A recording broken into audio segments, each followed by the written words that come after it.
Hello बच्चों, आज के इस वीडियो में हम सीखने वाले हैं अल्फ़ाबेट ए से लेकर ई तक एंड काउंटिंग 1 से लेकर 5 तक।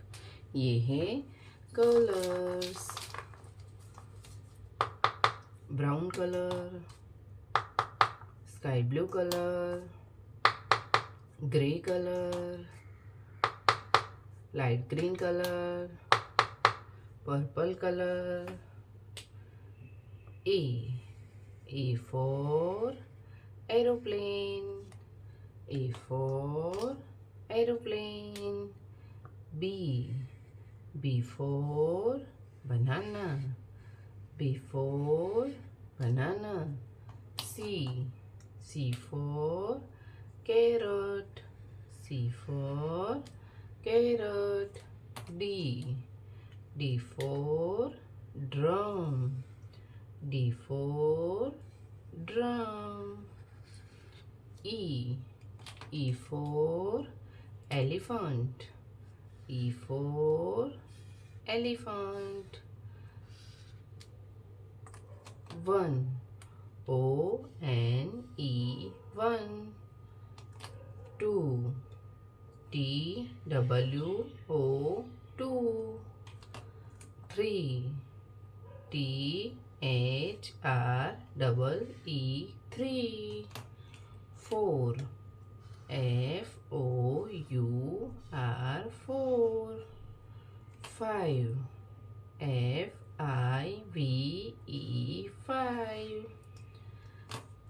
A for apple. A for apple. B for banana. B for banana. C for carrot. C for carrot. D for drum. D for drum. E for elephant. E for elephant. 1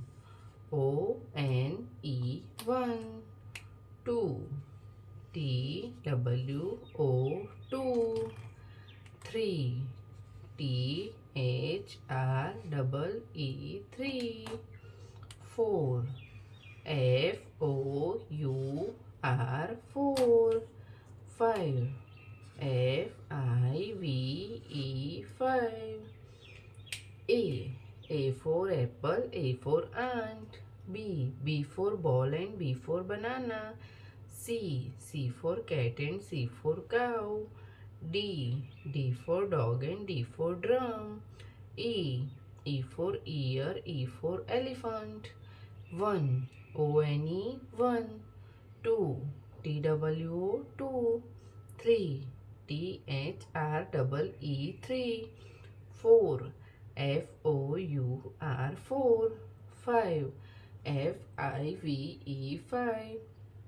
तो बच्चों, आपको video पसंद आई हो तो video को like करना और channel को सब्सक्राइब कर देना। Thank you.